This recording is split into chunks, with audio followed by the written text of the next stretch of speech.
ಸ್ನೇಹಿತರೆ ನಮಸ್ಕಾರ, ನಾನು ರವೀಂದ್ರ ಜೋಶಿ. ಸೋಮವಾರದ ಬೆಳಗಿನ ಸಂಚಿಕೆಗೆ ಸ್ವಾಗತ. ಭಾನುವಾರ ತುಂಬ ಉಲ್ಲಾಸಮಯವಾಗಿ ಕಳೆದ್ರಿ ಅಂತ ಅನ್ಕೋತೀನಿ. ನಾನು ಇಡೀ ದಿವಸ ವಿಶ್ರಾಂತಿಯಲ್ಲಿರಬೇಕು ಅಂತ ಮಾಡಿದ್ದೆ, ಆದರೆ ಪುಸ್ತಕ ಬರೆಯುವಂಥ ಜವಾಬ್ದಾರಿ ಇರುವಂಥ ಅದರ ಕೆಲಸದಲ್ಲಿ ತೊಡಗಿಕೊಂಡಿದ್ದೆ. ಹೀಗಾಗಿ ವಿಶ್ರಾಂತಿ ಸಾಧ್ಯ ಆಗಲಿಲ್ಲ. ಇರಲಿ, ಸೋಮವಾರ ಯಥಾ ಪ್ರಕಾರ ತಾಜಾ ಸುದ್ದಿಗಳೊಂದಿಗೆ ತಮ್ಮ ಮುಂದೆ. ಸ್ನೇಹಿತರೆ, ರಾಹುಲ್ ಗಾಂಧಿಯವರು ಇನ್ನಿಲ್ಲದ ಹಾಗೆ ಉಮೇದಿನಲ್ಲಿ ಇದ್ದಾರೆ, ಉತ್ಸಾಹದ ಬುಗ್ಗೆಯಾಗಿದ್ದಾರೆ.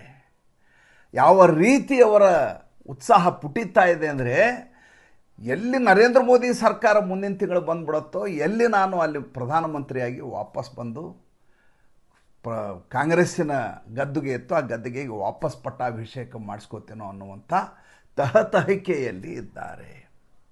ಏನು ವಿಷಯ ಮೊನ್ನೆ ಇಂಡಿಯಾ ಅಲಯನ್ಸ್ನ ಮೀಟಿಂಗ್ ಆಯಿತು. ಮೀಟಿಂಗ್ ಆದ ಸಂದರ್ಭದಲ್ಲಿ ಇವ್ರದ್ದೊಂದು ಭಾಷಣ ಆಗುತ್ತೆ. ಭಾಷಣದಲ್ಲಿ ಅವ್ರು ಹೇಳ್ತಾರೆ, ನಾನು ಈ ಮುಂಚೆಯೇ ಮಮತಾ ದೀದಿಗೆ ಹೇಳಿದ್ದೆ, ಈ ಬಾರಿ ನೀವು ಗೆಲ್ಲಲಿಕ್ಕೆ 4ನೇ ಸಲ ಸಾಧ್ಯವೇ ಇಲ್ಲ. ಏಕೆಂದರೆ ನರೇಂದ್ರ ಮೋದಿಯವರು ಚುನಾವಣಾ ಚೋರಿ ಮಾಡಿದ್ದಾರೆ. ಇಷ್ಟು ದಿವಸ ವೋಟ್ ಚೋರಿ ಅಂತಾಯಿದ್ರು, ಸೀಟ್ ಚೋರಿ ಅಂತಾಯಿದ್ರು, ಈಗ ಚುನಾವಣೆಯನ್ನೇ ಚೋರಿ ಮಾಡಿಬಿಟ್ಟಿದ್ದಾರೆ ಅಂತ ಇವರ ಆರೋಪ. ಅವರು ಹೇಳ್ತಾರೆ, ಮಮತಾ ಬೇಗಂ ಅವರು ತಮ್ಮ ಸೋಲನ್ನು 90% ಈ ರೀತಿಯಾಗಿ ಹೈಜಾಕ್ ಮಾಡಿದ್ರಿಂದ ಸೋತಿದ್ದೀನಿ ಅಂತ ಮಮತಾ ದೀದಿ ಅಂದ್ಕೊಂಡಿದ್ದಾರೆ. ಆಮೇಲೆ ಉದ್ಧವ್ ಠಾಕ್ರೆ ತಮ್ಮ ಸೋಲಿಗೆ ಈ ರೀತಿ ಲೆವೆಲ್ ಪ್ಲೇಯಿಂಗ್ ಫೀಲ್ಡ್ ಇಲ್ಲ ಅಂತ ಅಂದ್ಕೊಳ್ಳಿಕ್ಕೆ 40% ಅಂದ್ಕೊಂಡಿದ್ದಾರೆ. ತೇಜಸ್ವಿ ಯಾದವ್ 40% ಅಂದ್ಕೊಂಡಿದ್ದಾರೆ. ನಾನು ಹೇಳ್ತೀನಿ, ನಮ್ಮನ್ನು ಯಾರನ್ನೂ ನರೇಂದ್ರ ಮೋದಿಯವರಾಗಲಿ ಭಾರತೀಯ ಜನತಾ ಪಾರ್ಟಿಯವರು ಸೋಲಿಸಿಲ್ಲ. ನಮ್ಮನ್ನು ಸೋತಿಲ್ಲ, ನಾವು ಅವರಿಂದ ನಮ್ಮನ್ನು ಸೋಲಿಸಲಾಗಿದೆ. ನಾವು ಸೋತಿದ್ದಲ್ಲ, ನಮ್ಮನ್ನು ಸೋಲಿಸಲಾಗಿದೆ. ಇದರ ಅರ್ಥ ಏನು ಅಂತ ರಾಹುಲ್ ಗಾಂಧಿಯವರು ಹೇಳಬೇಕು. ಅವರು ಈಗ ಯಾಕೆ ಉಮೇದಿನಲ್ಲಿದ್ದಾರೆ? ಯಾಕೆ ಅಂದರೆ, ತನ್ನ ಎದುರಿಗಿದ್ದಂಥ ವ್ಯಕ್ತಿಗಳು ಯಾರ್ಯಾರು ಪ್ರಧಾನಮಂತ್ರಿ ಅಭ್ಯರ್ಥಿ ಆಗಬೇಕು ಅನ್ನುವಂಥ ಕನಸಿನಲ್ಲಿದ್ದರಲ್ಲ, ಅಥವಾ ತನಗೆ ಪೈಪೋಟಿಯನ್ನು ನೀಡಬಹುದಾದಂಥವ್ರು ಯಾರ್ಯಾರಿದ್ರಲ್ಲ, ಅವರೆಲ್ಲ ಮೂಲೆ ಗುಂಪಾದರು. ಒಂದು ಕಡೆ ಮಮತಾ ಬೇಗಂ ಅವರು ಈ ಬಾರಿ ಸೋತು ಸುಣ್ಣಾಗಿದ್ದಾರೆ, ವಾಪಸ್ ಅವರು ರಿವೈವಲ್ ಅಂತೂ ಚಾನ್ಸೇ ಇಲ್ಲ. ಇನ್ನು ಈ ಕಡೆ ಅರವಿಂದ್ ಕೇಜ್ರಿವಾಲ್ ಅಷ್ಟೆಲ್ಲ ಅಟ್ಟಹಾಸ ಮೆರೆದು ಪ್ರತಿ ದಿವಸ ನರೇಂದ್ರ ಮೋದಿ ಅವ್ರ ಜೊತೆ ವಾಗ್ಯುದ್ಧ ನಡೆಸ್ತಾ ಇದ್ದರು, ಅವರು ಸೋತು ಹಣ್ಣಾಗಿ ಹೋಗಿದ್ದಾರೆ. ಇನ್ನು ಲಾಲು ಯಾದವ್ ಮತ್ತು ತೇಜಸ್ವಿ ಯಾದವ್ ಅಡ್ರೆಸ್ ಇಲ್ದಂಗೆ ಆಗಿ ಹೋಗ್ಬಿಟ್ಟಿದ್ದಾರೆ. ಹೀಗಾಗಿ ಮುಖ್ಯವಾಹಿನಿಯಲ್ಲಿ ಯಾರ್ಯಾರು ಪೈಪೋಟಿಯಲ್ಲಿರಬೇಕಾಗಿತ್ತೋ ಅವ್ರು ಯಾರೂ ಉಳ್ಕೊಂಡೇ ಇಲ್ಲ. DMK ಅಂತೂ ಇಂಡಿಯಾ ಅಲಯನ್ಸ್ನ ಕೂಟದಲ್ಲಿಯೇ ಇಲ್ಲ. ಹೀಗಾಗಿ ನನಗೆ ಅಪೋಸ್ ಮಾಡುವಂಥ ಸಾಧ್ಯತೆ ಇಲ್ಲ. ಇದು ಆತನ ಏಕಮೇವ ಅಜೆಂಡಾ.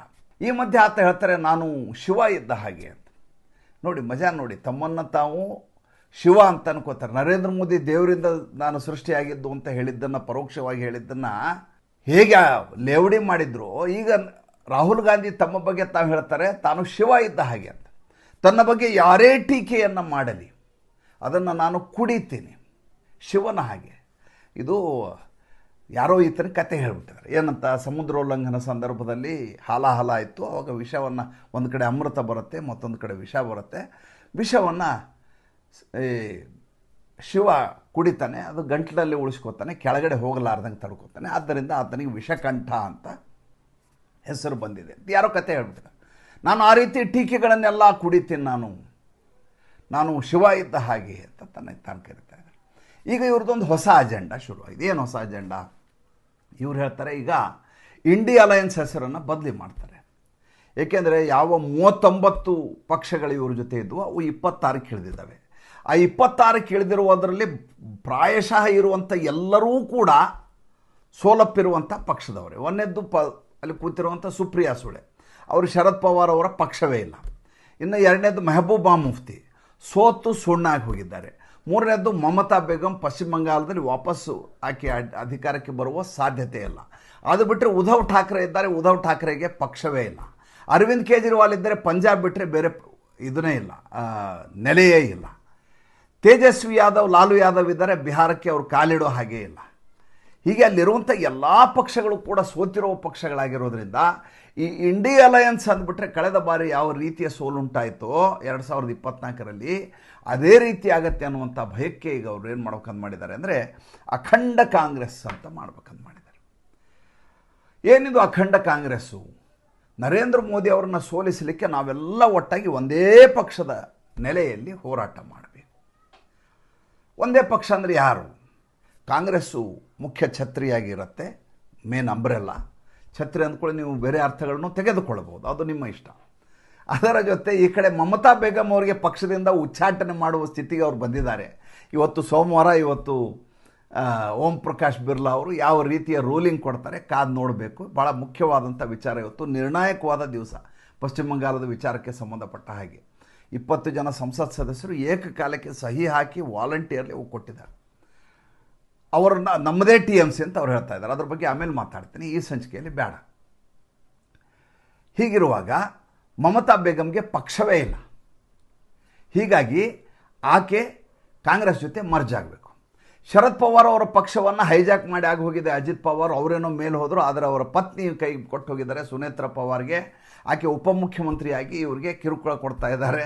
ಅಂದರೆ ತಾನು ಅಧಿಕಾರದ ಗದ್ದು ಗೆಲ್ಲಿದ್ದಾರೆ, ಇವರು ನೇಪಥ್ಯಕ್ಕೆ ಸರಿದಿದ್ದಾರೆ. ಇವ್ರ ಹತ್ರ MLAಗಳು ಇಲ್ಲ, MP ಗಳು ಇಲ್ಲ, ಯಾರೂ ಇಲ್ಲ.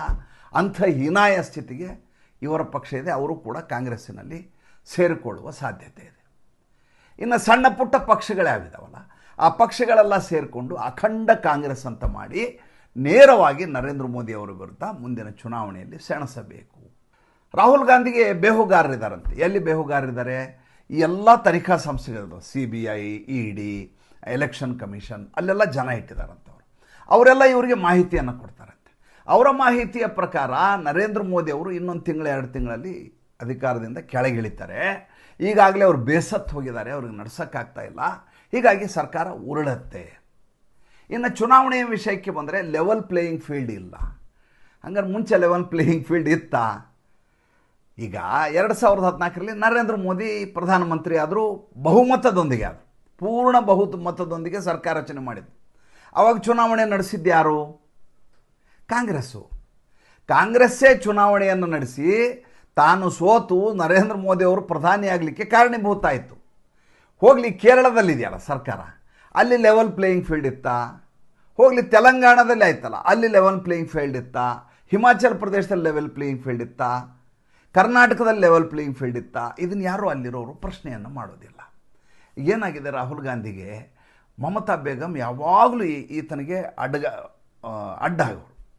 ಈತನಿಗೆ ಅರ್ಹತೆ ಇಲ್ಲ, ಈತನನ್ನು ಲೆಕ್ಕಕ್ಕೆ ಹಿಡಿದಿಲ್ಲ, ಈತ ಅಪ್ರಸ್ತುತ ಅಂತ ಹೇಳ್ಕೊಂಡು ಓಡಾಡ್ತಾ ಇದ್ರು. ಅದು ಆತನಿಗೆ ಮಗ್ಗುಲ ಮುಳ್ಳಾಗಿತ್ತು.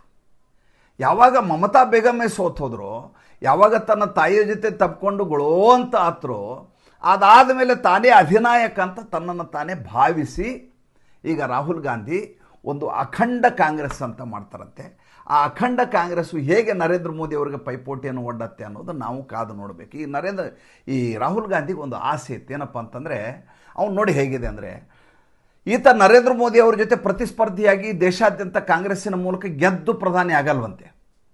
ಉತ್ತರ ಪ್ರದೇಶದಲ್ಲಿ ಅಖಿಲೇಶ್ ಯಾದವ್ ನರೇಂದ್ರ ಮೋದಿನ ಸೋಲಿಸಬೇಕು, ಬಿಹಾರದಲ್ಲಿ ತೇಜಸ್ವಿ ಯಾದವ್ ನರೇಂದ್ರ ಮೋದಿನ ಸೋಲಿಸಬೇಕು, ಕಾಶ್ಮೀರದಲ್ಲಿ ಮೆಹಬೂಬಾ ಮುಫ್ತಿ ನರೇಂದ್ರ ಮೋದಿನ ಸೋಲಿಸಬೇಕು, ಮಹಾರಾಷ್ಟ್ರದಲ್ಲಿ ಉದ್ಧವ್ ಠಾಕ್ರೆ ಬಣ ಸೋಲಿಸಬೇಕು, ಅರವಿಂದ್ ಕೇಜ್ರಿವಾಲ್ ಪಂಜಾಬ್ದಲ್ಲಿ ಸೋಲಿಸಬೇಕು, ದಿಲ್ಲಿಯಲ್ಲಿ ಸೋಲಿಸಬೇಕು.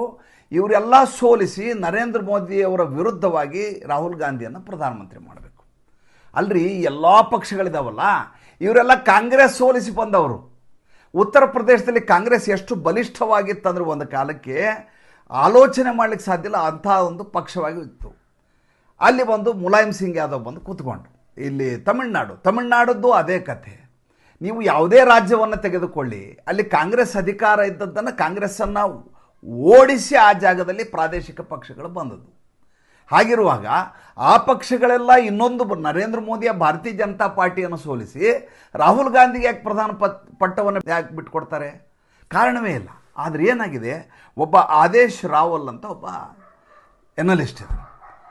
ಆತ ಎಲ್ಲ ಚಾನಲ್ನಲ್ಲಿ ರಾತ್ರಿ ಹೊತ್ತಲ್ಲಿ ಬರ್ತಾನೆ, ಹಿಂದಿ ಚಾನಲ್, ಇಂಗ್ಲೀಷ್ ಚಾನಲ್ ಬರ್ತಾನೆ. ಆತ ಒಂದು ಟ್ವೀಟ್ ಮಾಡಿಬಿಟ್ಟಿದ್ದಾನೆ. ಅದು ಈತನಿಗೆ ಭಾಳ ಯಾವ ರೀತಿಯ ಪುಷ್ಟಿಯನ್ನು ಕೊಟ್ಟಿದೆ ಅಂತಂದರೆ, ಆತ ಹೇಳ್ತಾನೆ, ನೋಡಿ ನರೇಂದ್ರ ಮೋದಿ ಅವ್ರು ಯಾವ ರೀತಿ ಮುಗಿಸ್ತಾರೆ ಅಂದರೆ, ಅಲ್ಲಿ ಚೌಟಾಲಾನ ಮುಗಿಸ್ಬಿಟ್ರು, ಇಲ್ಲಿ ನೋಡಿದರೆ ನಿತೀಶ್ ಕುಮಾರ್ನನ್ನೇ ರಾಜ್ಯಸಭೆಗೆ ಕಳಿಸಿ ಬಿಹಾರದ ಸರ್ಕಾರದಿಂದ ವಂಚಿತರನ್ನಾಗಿ ಮಾಡಿದರು. ಅಲ್ಲಿ ನೋಡಿದರೆ ಪಂಜಾಬದಲ್ಲಿ ಉಸಿರೇ ಎತ್ತಲಾರ್ದಂಗೆ ಅಲ್ಲಿ ಅಕಾಲಿದಳವನ್ನು ಮುಗಿಸಿದರು. ಹೀಗೆ ಒಂದು 10 ಪಕ್ಷಗಳ ಹೆಸರು ಹೇಳಿ ನರೇಂದ್ರ ಮೋದಿಯವರು ತನ್ನ ಜೊತೆ ಇರುವಂಥ ಮೈತ್ರಿ ಪಕ್ಷವನ್ನು ಯಾವುದೂ ಉಳಿಸ್ಕೊಡೋದಿಲ್ಲ, ಎಲ್ಲವನ್ನೂ ಸಂಪೂರ್ಣವಾಗಿ ಪತನ ಆಗುವ ಹಾಗೆ ನೋಡ್ಕೋತಾರೆ. ಈ ಕಾಲಘಟ್ಟದಲ್ಲಿ ಎಲ್ಲ ಪಕ್ಷಗಳು ಮುಳುಗಿ ಹೋದ ಸಂದರ್ಭದಲ್ಲಿ ಈ ದೇಶದಲ್ಲಿ ಉಳಿದಿರುವ ಏಕಮೇವ ನಾಯಕ ಯಾರಾದರೂ ಇದ್ದರೆ ಅದು ರಾಹುಲ್ ಗಾಂಧಿ. ರಾಹುಲ್ ಗಾಂಧಿ ಈ ದೇಶದ ಪ್ರಧಾನಿ ಆಗಲಿಕ್ಕಿರುವಂಥ ಏಕಮೇವ ಅಭ್ಯರ್ಥಿ ಅಂತ ಈತ ಹೇಳಿಬಿಟ್ಟು, ಈತ ಹೇಳಿದ್ದೇ ತಡ ಈತ ಬಲೂನಿನ ಹಾಗೆ ಉಬ್ಬಿಕೊಂಡು ಈಗ ಎಲ್ಲ ಕಡೆ ನಾನು ವಿಷಕಂಠ, ಇದು ನೀಲಕಂಠ, ನಾನು ಶಿವ ಪರಶಿವ ಅಂತ ಭಾಷಣ ಮಾಡಲಿಕ್ಕೆ ಶುರು ಮಾಡಿದ್ದಾನೆ. ಎಲ್ಲಕ್ಕಿಂತ ಹೆಚ್ಚಾಗಿ ಏನು ಅಂತಂದರೆ ಇರುವಂಥ ಎಲ್ಲ ಸ್ವಾಯತ್ತ ಸಂಸ್ಥೆಗಳೇನಿದ್ದಾವೆ ಅಷ್ಟು ಸ್ವಾಯತ್ತ ಸಂಸ್ಥೆಗಳಿಂದ ತನಗೆ ಮಾಹಿತಿ ಬರುತ್ತೆ ಅಂತ ಬೇರೆ ಹೇಳ್ಕೊಂಡಿದ್ದಾರೆ. ಇವರ ಅಖಂಡ ಕಾಂಗ್ರೆಸ್ಸು ಮುಂದಿನ ದಿನಗಳಲ್ಲಿ ಹೇಗಿರುತ್ತೆ ಅನ್ನುವಂಥ ಜಿಜ್ಞಾಸೆ ನನಗೂ ಇದೆ. ಏನಾಗುತ್ತೆ ಕಾದು ನೋಡೋಣ. ಮುಂದಿನ ಸಂಚಿಕೆಯಲ್ಲಿ ಹೊಸ ವಿಷಯದೊಂದಿಗೆ ಬರ್ತೀನಿ. ಸಂಚಿಕೆ ಇಷ್ಟ ಆದರೆ ಲೈಕ್ ಮಾಡಿ, ಫಾಲೋ ಮಾಡಿ, ಶೇರ್ ಮಾಡಿ. ನಮ್ಮ ಮುಕ್ತ ಪತ್ರಿಕೋದ್ಯಮಕ್ಕೆ ಆರ್ಥಿಕವಾಗಿ ಬೆಂಗಾವಲಾಗಿ ನಮಸ್ಕಾರ.